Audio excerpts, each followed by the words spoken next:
ഞങ്ങളുടെ Ernakulam ഡേയ്സിന്റെ തുടക്കകാലം. Hotel field അക്കൗണ്ട്സിലാണെന്ന് work ചെയ്യുന്നത് കേട്ടോ. അതുകൊണ്ട് തന്നെ 3 നേരവും നമുക്ക് അവിടുന്ന് തന്നെ ഫുഡ് കിട്ടും. ആഹാ, അപ്പൊ ഹോട്ടലിൽ ഉണ്ടാക്കുന്നൊക്കെ മൂക്കുമുട്ട കഴിക്കാന്ന് വിചാരിക്കുന്നുണ്ടോ? ഓ, നമുക്ക് സ്റ്റാഫിന് വേറെ മെസ്സാണേ. ഒരു 80-ലേറെ സ്റ്റാഫൊക്കെ ഉണ്ടായിരുന്നേ. പക്ഷെ അതിൽ കൂടുതലും നോർത്ത് ഇന്ത്യൻസ്. അതുകൊണ്ട് തന്നെ ഈ സ്റ്റാഫ് മെസ്സിൽ ഒരു നോർത്ത് ഇന്ത്യൻ പ്രസരമുണ്ട്.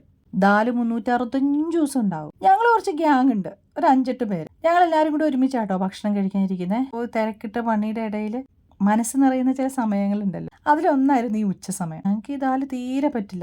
ആ സമയത്ത് നമ്മുടേതായ ചില പൊടിക്കൈകൾ ഉണ്ടാവും. സാലഡിനകത്തു നിന്നുള്ള തക്കാളിയും സവാളയും ഞങ്ങൾ ആളാം വീതം എടുത്തുകൊണ്ട് വന്നൊരു പാത്രത്തിൽ നിറയ്ക്കും. പിന്നെ സ്റ്റാഫ് കിച്ചണിലൊരു ഷെഫ് നമ്മുടെ ദോസ്താണ്. പുള്ളിയുടെ അടുത്തുനിന്ന് കുറച്ച് മുളക് പൊടിയും വെളിച്ചെണ്ണയും സംഘടിപ്പിക്കും. ഉപ്പും കൂട്ടി ഇതെല്ലാം കൂടി നന്നായിട്ട് ഞെരടിയെടുക്കും.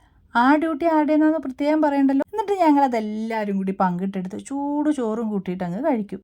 നല്ല വിശപ്പുള്ളതുകൊണ്ടാണെന്ന് തോന്നുന്നു, അതിന് ഭയങ്കര രുചിയായിരുന്നു.